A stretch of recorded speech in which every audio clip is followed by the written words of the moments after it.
One. Good morning, everyone. Welcome to another edition of Your Life, Your Voice. Welcome, Lisa, my co-host. Hi, Lisa. How are you doing? I'm okay. How are you going? I'm fine, thank you.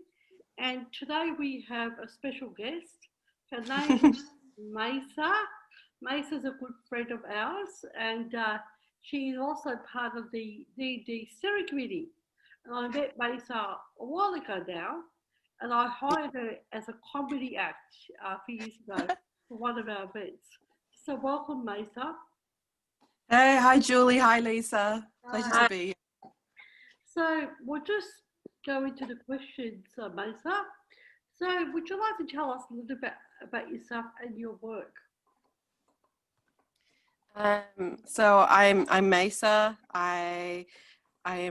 I've always lived in Melbourne. I'm very much a Melbourne girl, and I have a disability. I have low vision, or visual impairment, or legally blindness. I have no idea how I want to identify, but I do have quite poor vision. As you can hear in the background, my guide dog is chewing her toy. That's my guide dog there. If you can hear any chomping or chewing or any squeaky toys, that's her amusing herself while we're in lockdown.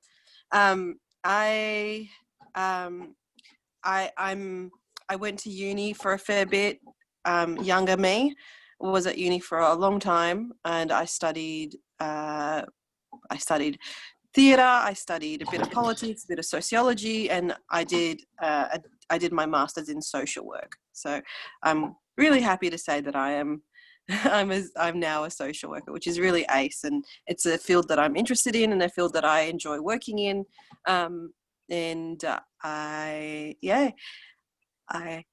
I enjoy running. I enjoy playing judo. What other hobbies? I love spending time with dogs, walking my dogs in pet mode, not just as a guide dog.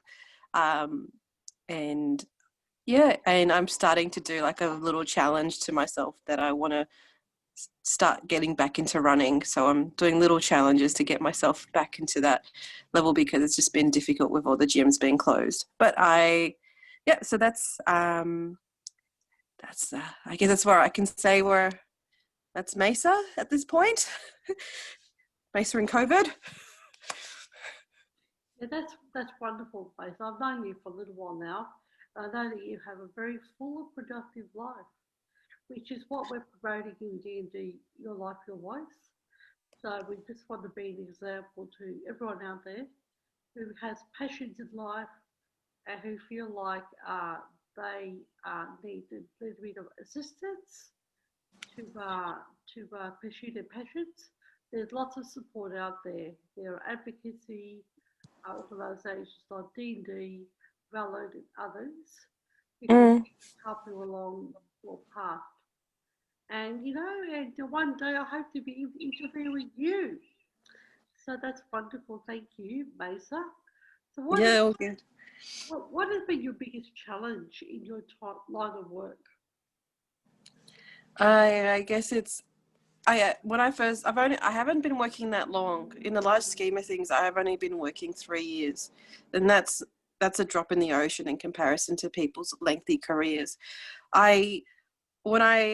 My biggest challenge was my self-esteem. Not so much my disability, not so much not being able to read content, not all that. It was me being confident to deliver information, and also for a long time, I was always the client. I was always the individual needing support. And now that I have my qualifications and I work in the field, I'm now giving the support. I am now the worker. So that is a different position to be on. And when I first started out, like anyone else that's a new graduate, I was nervous, really, really nervous. And it took me a while for me to really get comfortable in that and be confident, and build my self-esteem and say that, yes, I know this stuff. I have the knowledge in this area. This is where I can have fulfillment and give back to my community. And, I can be that person that's, a disabled person helping another disabled person. I'm in that position. And that's probably been my biggest challenge. It's not other people or access. It's just been my confidence. And it's also that I've had to voice to my employers several times, like, I don't have the energy to self-advocate. I'm here to do my job, and I'm in this position to do this job, and I would like you to advocate on my behalf, because that's not my role. That's not what, I can't look at documents and tell them they're accessible. I don't have that knowledge to do that. So it took me a while to be able to voice that as well. And that's important. And then sometimes you do need people that are external from your work to do that sort of things on your behalf. But it is, and that takes a lot of courage and confidence to be in that position. So that's probably been my biggest challenges of, finding my voice in the work I do. So I'll just paraphrase. It's more about your mindset rather than every other challenge that everyone who is employed faces, understanding the work and keeping up and reading documents. And it's really important. What you said is really important, because we do have to have boundaries. That's with everyone. So your boundary, correct me if I'm wrong, was you needed someone, your workplace, to take on their role, so you could do your role as a social worker, yeah. As a supplier of services, as a social worker. Is that correct? Yeah, so it is about reaching out, and then there are providers that help, that are there for people with disabilities to maintain employment. They are out there, and it's about finding the right individual, the right company to really facilitate your job role. But it's about and it's about being confident enough to be like, I need that support is important. And because essentially I guess when I did first start working, I did take work home, and I remember being so overwhelmed that I was catching up on emails, but then I'd put them in my outbox, and then on Monday morning I'd get to the office and then I would send them, because I was so overwhelmed that week that I couldn't even write a professional email. So, but that's because I just started and I needed more time to absorb. But that was okay. I did that a few times. I didn't do that every weekend. I did that probably 3-4 times over a month, over a sequence of 6 months. But it is just also, I found it I found it a bit difficult to managing my workload when I first started as well. So then I needed to reach out for help with that as well. And and I guess with my disability of low vision and that, it means that I probably do need a bit of time sometimes. It's not ideal to bring work home. Definitely it's not. It's so not. But when you first start, that needs to be forgivable. Yeah, look, working through this COVID crisis, I've had to deal with that also, because I'm on quite a few projects, and it took me a few months to yeah, get it out. Yeah. So I basically, once I stopped work, I just moved my computer or the repository of work to a back room, and that's it. My day is over. So, and emotionally, psychologically, it was affecting me a little bit until I got my head around it. And so it's all good now. So COVID has made working at home really funny. And I've worked out it's not for me. I'm never going to be in a role where I work from home. It's just not going to work for me. I need to be around people. I need to be in the office. I need to be. I even miss all that incidental exercise or that incidental socialization with others, where you go buy a coffee or you pick up your lunch or you duck into the supermarket to get a piece of chocolate because you've had a big meeting. All that incidental socialization and exercise. That's completely missed at the moment, and I could not work from home. It's really challenged, and really, I guess, put that in perspective. I do not want to work from home ever again. That's just me. Yeah. So, what do you do in your current role? I assist people with disabilities and families and carers to be involved in the NDIS. And I'd sort of, yeah, so it's just it can be there is quite a bit of red tape, but that's with any sort of work when it comes to this space. But that's important that I understand it as clear as possible, so I'm able to deliver that information in such a constructive and clear way to our community. I've been in this space for 3 years. I've worked for different companies in this space. So I'm just going back to something you said last question. So Yes. you said you had some external help in Yes. navigating your way through your employment. Yes. Those issues. So would you be comfortable in sharing like company names, or if you're not? There's so many. They're just employment support services. There's so many. I think the funding is through Centrelink, but it's there's so many companies. There are ones that are specific for people with their disabilities, and there are some that are just very much general. And I guess part of their role is to ensure that you have the equipment that you need on your desk, and that and that your employer is aware of any adjustments that is necessary, and also around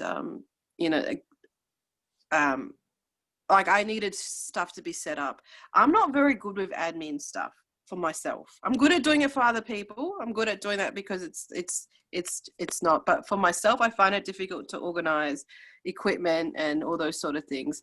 So I got someone external provider to organize all the equipment that I needed for the work, and all the assessments that needed to be done, and also to communicate to my employer around low vision and visual impairment and those sort of things. It alleviate what it did for me is that it I don't want to use the word handball, but it took something. So then when I started the job, I didn't need to worry about that stuff. There's someone else that is in a paid position that can do that.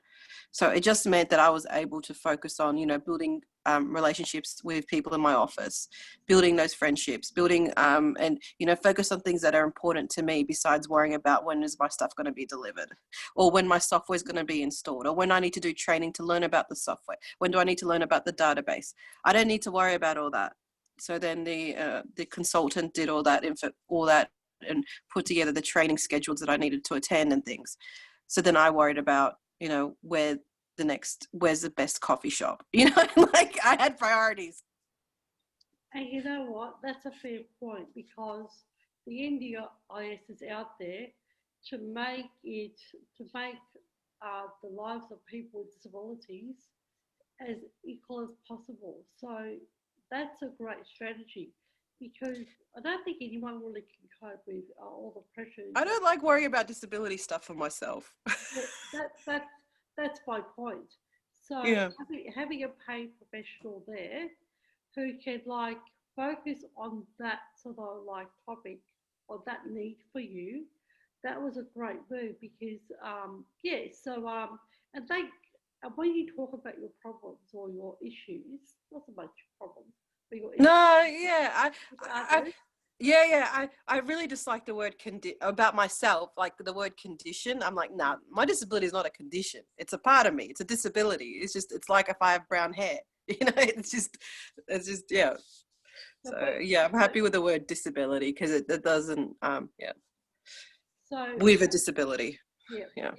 When you're talking about, I often ask people, how would you like me to describe, because because I try to be sensitive to what people, how people make people feel comfortable in the language that I use. So that's really important coming from the disability space and working in disability. So that's great that you managed to work that out. I had something came into my mind. Yeah, how someone chooses to identify is important. It's really important. So that's a great conversation to have. So, how did you get your job, Maysa?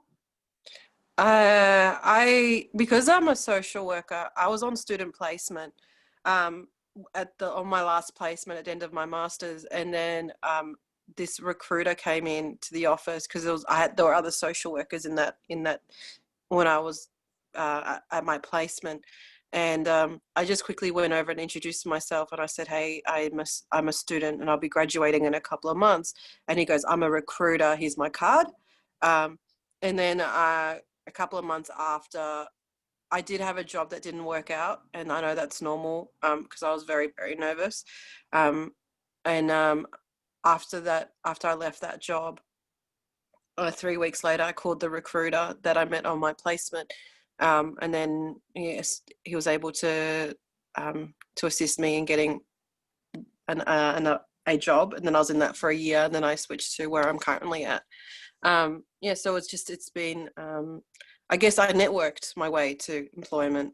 The thing is that I've chosen a field, I've chosen an area, and the recruiter also, they have another department in that company where they do for teachers and also for social workers and nurses and all sorts of areas.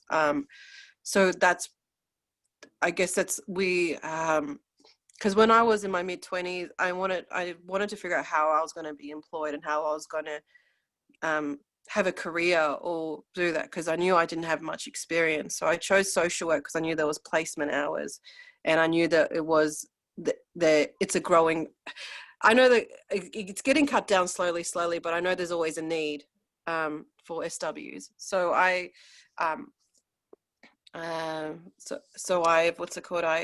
chosen to go into that path. So I guess that's kind of a bit boring. I was just networking essentially. So really, that's not only for people with disabilities, but that's sort of like the general sort of like vibe for everyone that's looking for work. Find recruiters. So Yeah. you get more hits from networking. Then like going to advertisements and stuff. And the way I look at it is every role that I take on, it's an opportunity do your best and put your best foot forward, and that way you get recognised in the sector. And a lot of the work I have done with DD, lots of networks have been formed, and yes, so my name, your name, and Lisa's name, and all people that work in the sector, because Lisa got this role also through networking, Yeah. through recommendations. So, everything you do in life, it's like put your best foot forward and, just see where that lands you. I think that's really important for people to understand. And that's sort of like not only people with disabilities, that's for everyone. So thanks for that. Yeah, that's right. Yeah, totally valid. And I do enjoy my job. I enjoy working with families and individuals, and I do like building those relationships, and I quite enjoy where I'm at, and I am excited of the work I do. And it's a great space to be, and I feel so blessed that I'm able to give back and be a part of the working community as well. Yeah. I know that we have covered this, Yeah, but no. you may want to Yeah, I can reiterate. That's fine. So if you don't have anything else to say, just let me know. So what do you require changes or modifications to your workplace?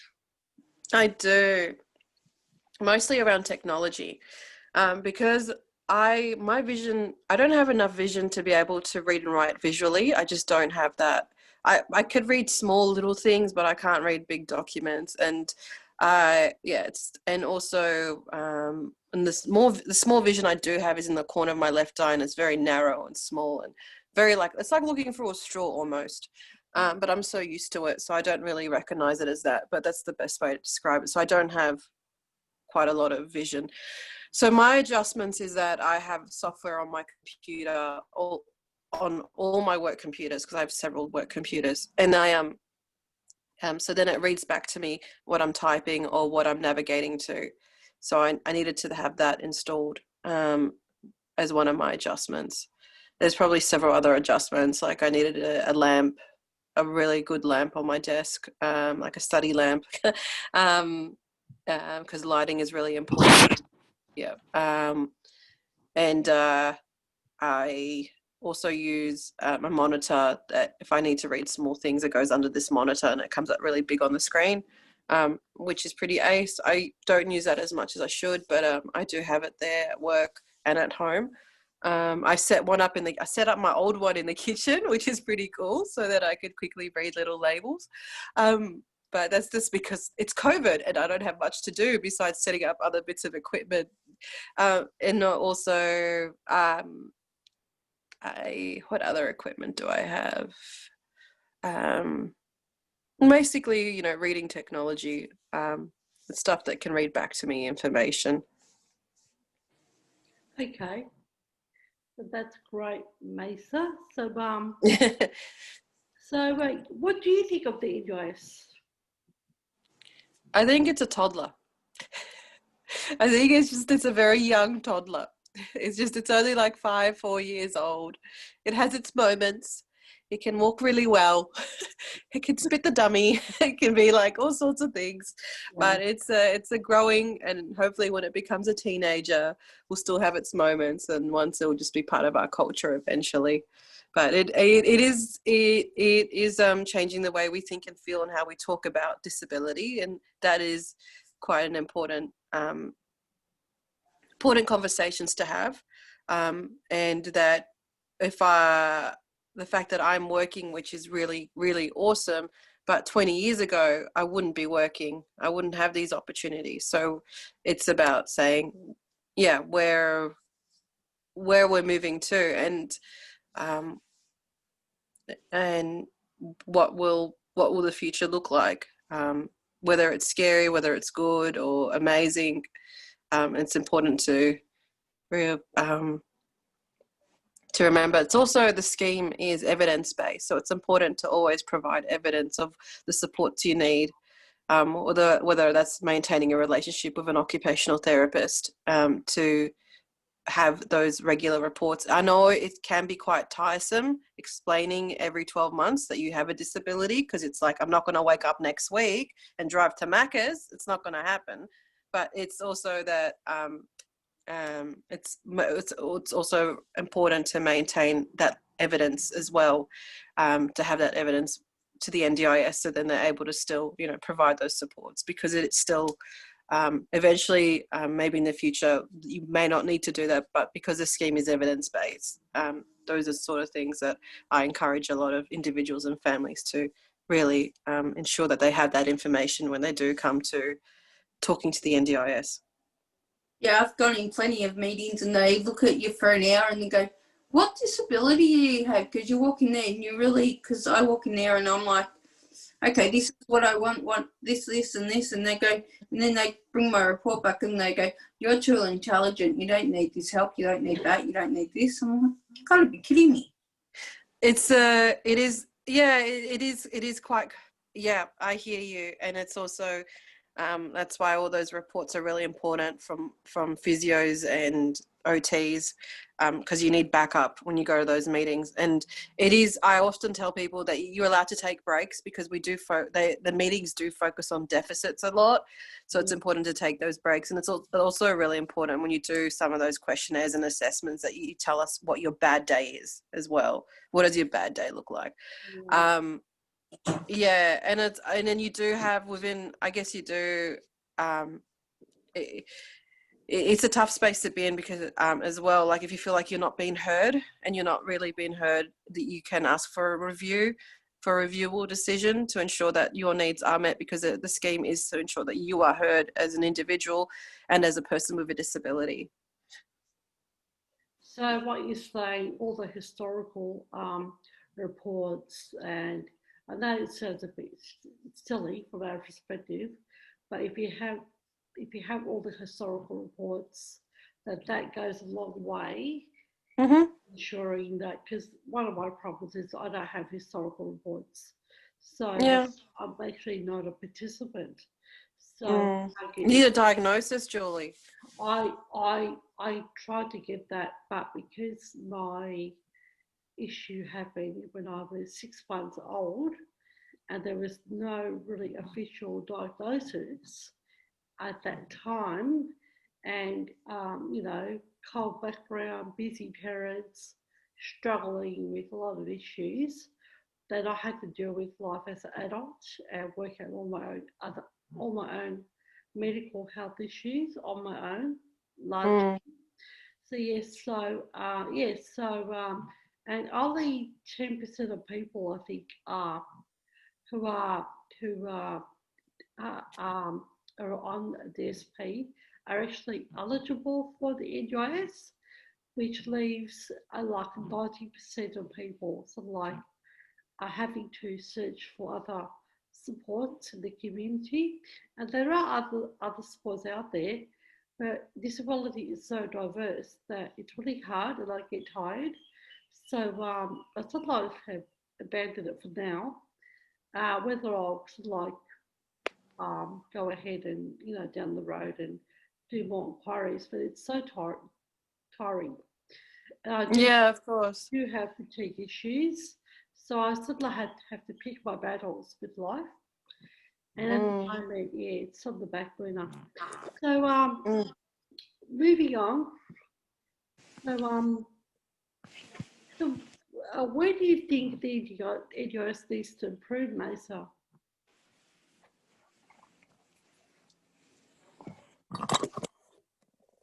Sorry, I'm just moving because my iPad's about to go flat. It's okay. I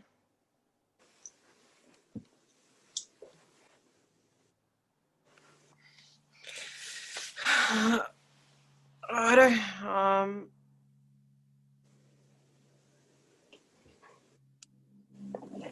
I guess more dialogue, more conversation, and more dialogue. I reckon that's where. Yeah, I reckon that would provide. Yeah. Lisa, can you mute yourself while you're doing that? Please? No, it's okay. We can pause. Okay. I want to see if I can make my thing full screen. Okay. Nah. Nope. Nice run, though. Mm.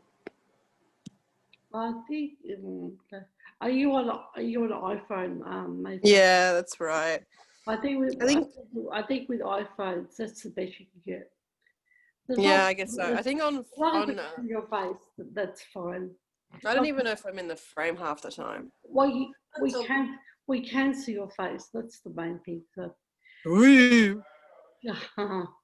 Anyway, It's all right, I'm editing it anyway, so it's all good. okay, so in your opinion, Maysa, what can people with disabilities do to create change within the NDIS? Maybe broader than that, possibly thinking outside the box. Having more conversation, and also, I guess once the NDIS notices a pattern, they'll start to pay attention as well. So if they notice there's a lot of reviews coming in for the same reason, they'll start to notice it. So it's good to, like, you know, be persistent. And if it's but I think just be. I had an example, but I'm not sure if it's safe for me to share it. So originally the guide dog funding, the funding for the support to have a guide dog or to maintain your guide dog, was originally a lot more. And then they noticed that a lot of people weren't using it in the trial. So then they reduced it. So then the NDIS picks up on patterns. Yeah, okay. So yeah. I don't know if that's a good example. Well, that's the same with my funding. They pick up on, if you don't use something in the 12 months you've got it, then they'll reduce it the next 12 months. Yeah, and even if it's you've had, like, what's it called, you've moved house or you've had other things happen in your life. Yep. It's even though you've like provided. it's like at the moment with the lockdown, they're extending your funding till the following year as well, because you can't really do anything with support at the moment. Yeah, that's right. Yeah, I hear that a fair bit. Yeah. So anyway, so hopefully the NUS will, I think they will take. They recognise patterns. If they see patterns, they'll pick up on it. Yeah. So yes, so the lesson is to use all your funding, guys, out there in YouTube. Yeah, really. And if you're struggling, reach out for support as well. If you're finding it that it's just like organising things is just a bit difficult, you can always reach out and get support from your communities and LACs or support coordinators. Yeah, that's that's an important point, Maysa. What is a support coordination is really hard for some people. It takes a lot of time. I suppose once it's set up, it's a bit easier. But a lot of people in the groups I run, which are COLD specific, COLD meaning cultures other than English, they find it really difficult. So, and now with COVID on top of that, it's even more demanding to people are scared to go out and get services, and they're not going to use all their funding. So I'm sure the NDIS will take that into consideration, and their plans, the same amount of funding will be given once these COVID conditions are relaxed and over. With a bit of hope and luck, should be soon. So anyway, so here's a futuristic question, Maysa. Where do you see the NDIS in 20 years' time? I'll be in my 50s then. Oh wow! I'll be looking forward really to. Old. You'll still be on NDIS, so it's all good. Pardon? You'll be still on NDIS until you're in your 60s, and then they'll change over to aged care, so you're all good.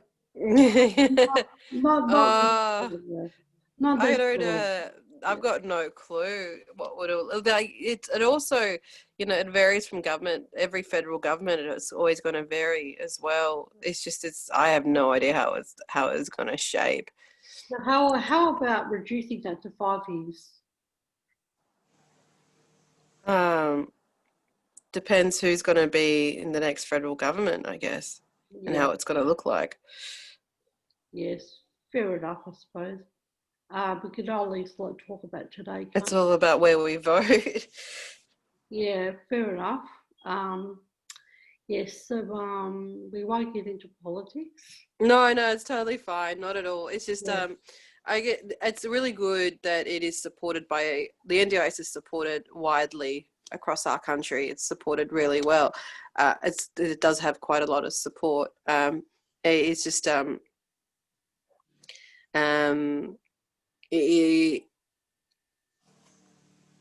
it's I guess it's how do we how we shape the conversation about what does the Australian person with a disability, and then what is it to us as individuals, and what is it to us as a nation. It's a big conversation.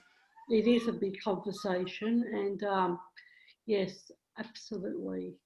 So how about we move on? So what are your hopes and dreams for COLD people with a disability in Australia?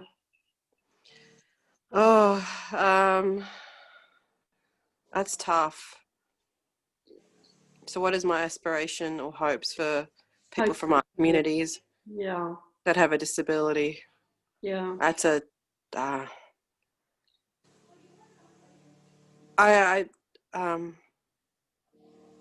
I don't want to make assumptions, but I think the fact that I was able to go to university has helped me a lot. But I know that's not for everyone. Not everyone is that's not something that is right for them or is a play. But it's but as a community, I guess it's it's almost like we have to kick the door a bit to be able to have relationships and also to have employment. Like we have to nudge that door of tradition a little bit just because we have a disability. And it's a tough space, and I think I'm not sure what our, but it's nice that in Australia that we have more opportunities here for education than in other countries would. Like we don't, like we have, so that's really, I think there are more people from migrant backgrounds that are in the careers they want to be in because there are opportunities to be able to go to university, or to be able to do courses. Like I think we're up with Canada in that part. Unlike in other countries, you have to pay and you have to be wealthy to have opportunities.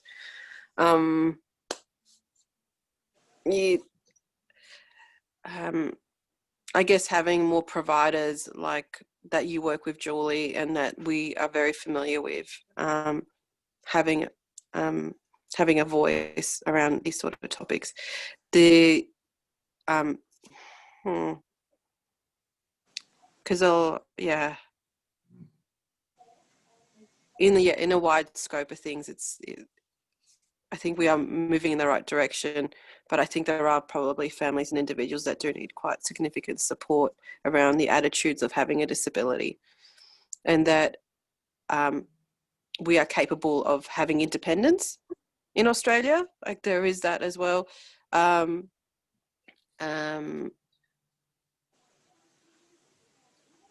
And it does happen even with people with my disability, that if you're blind, you don't have independence or visual impairment. I had sight loss. I haven't worked that out yet. But having independence is quite, and coming from a migrant background is a tough place because your family would have a lot of fear, coming from a lot of fear. So that's,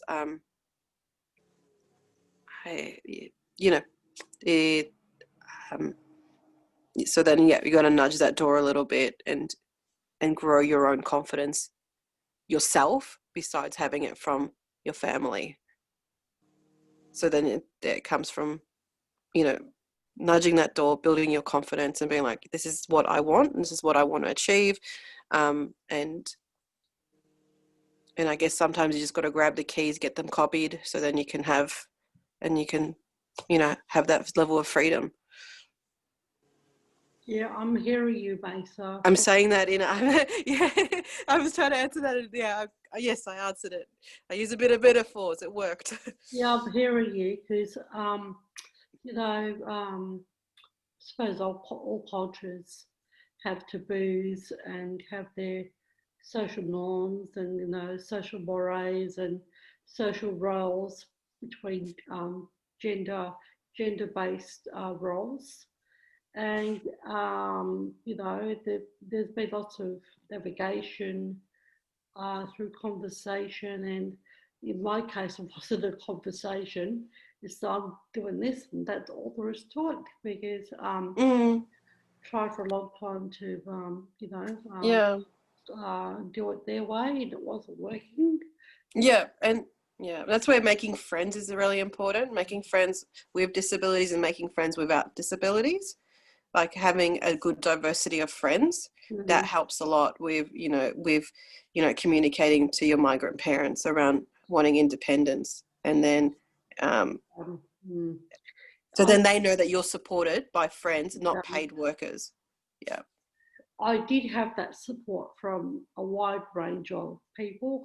I went to university, went to TAFE, looked after my family. Because my parents were old, they're getting sick. So yes, and let's face it, in a lot of cultures, it is the woman's responsibility to look after the aging parents, and that was a really difficult space to be in. So yes. Yeah, definitely. So yes, hopes and dreams for anyone really. Taking that disability conversation, word out of it. I do a lot of work around in day centres and, you know, with non-verbal people, and they have hopes and dreams and, you know, needs.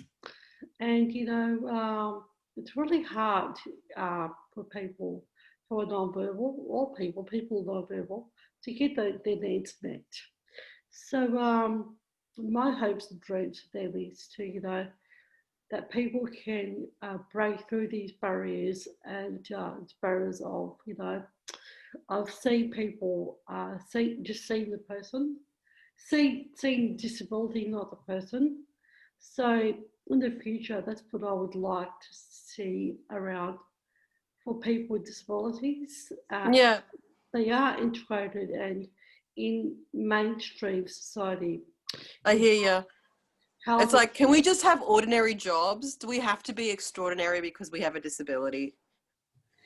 yeah, and as you know, within DnD, we've had these conversations with the community a lot. Yeah. You do have to be extraordinary to have some sort of equality in the paid workforce and even outside the workforce. So, you know, with relationships, with all sorts of areas of their life. So that that is a really good conversation that people can have to open their minds to possible hopes and dreams that they feel that they want to achieve, and to explore that with external providers, with people outside their families. Because let's face it, if you don't move outside your family environment, you're stuck with those taboos and those mores and those attitudes that you don't necessarily agree with. You respect them. I respect people's attitudes, but I don't have to abide by them. There's a big difference. So I'm out there doing my own thing, making my own decisions, leading my own life. And this is what I hope, my hope and dream for people who have disabilities, or have people who have health issues. So yes, so get out there, Yeah, you know. but it would be great that the day would come that, you know, we are able to have ordinary jobs and that we don't need to be, because being extraordinary is quite exhausting. It's almost like why can't I be ordinary and just have the job that I have? I need to be extraordinary so I could have the job that I have. It's just there's so much standards as well, and I guess we're three women here, and we have to compete with males to be able to have some sort of leadership positions if we do want that, and then we have to be extraordinary women. We can't just be women, but men can just be men and then I know, have the job that they want. I know. So I you know, going for a job interview and a male got it over me. yeah, there we go. Yeah, so there's also those inequalities, in that as women, us we have to be extraordinary because we're women with disabilities. We have to be even more extraordinary so we can, you know, play the game and, Yeah. you know, I mean, and, you know, I mean that in every facet of life, not just employment. Well, yeah, like you said, we look how we view, you know, women in power, you know, and like, you know, we have we sort of like have names for them, you know, and I really get really defensive of, you know, women are judged on everything, like women of power are judged on everything, even the way they look, you know, you don't have that sort of same standard for men in power, you know.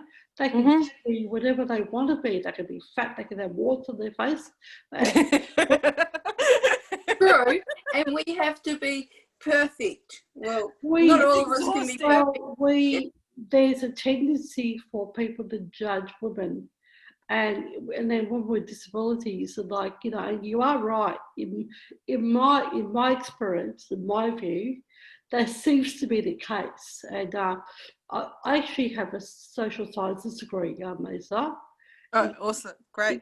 In community development. So I'm actually really into this sort of stuff of patterns and, like, you know, and minority groups, that sort of stuff, which is why I'm involved with the organisation I get involved with. And that's my passion in life. Anyway, so Maysa, thank you very much for your interview, this interview. Not a problem. And I'll see you around the traps. No, yeah, I'm around. To be honest, I'm Maysa and I'm at home. Where else? In COVID. Of course. That's what Of COVID course. You'll find me at home. You may be at home, but now you're on Zoom. So I'm thank on you. Zoom. Yeah. Thank you for a very enlightening interview, and I'll see you around the disability traps. So thank you so much for this very enlightening interview. Absolute pleasure to be part of your interviews and also the series that you're putting together. It seems pretty ace, and I'm really happy to be part of it. Thank you very much, Maysa. Yeah, thank you. Your Life, Your Voice project. This project is a channel funded by Victorian DHHS and Moreland City Council. DnD would like to thank them for providing funding to this progressive out-of-the-box project, especially living through these times of the COVID pandemic. COVID-19 has been difficult for people with disabilities going through isolation. This channel is for them too. And then the next sessions will be providing information and support on COVID-19 and lockdown. We would like to thank our guest speaker for today. This project would like to your ideas on NDIS topics and guest speakers. We would like your voice, your life, your voice to explore. Please feel free to email us on DnD, your life, your voice @gmail.com. And this is the end of our session. Thank you all so much for tuning in, and we'll catch you in another 2 weeks. Thank you. Bye. Bye for now.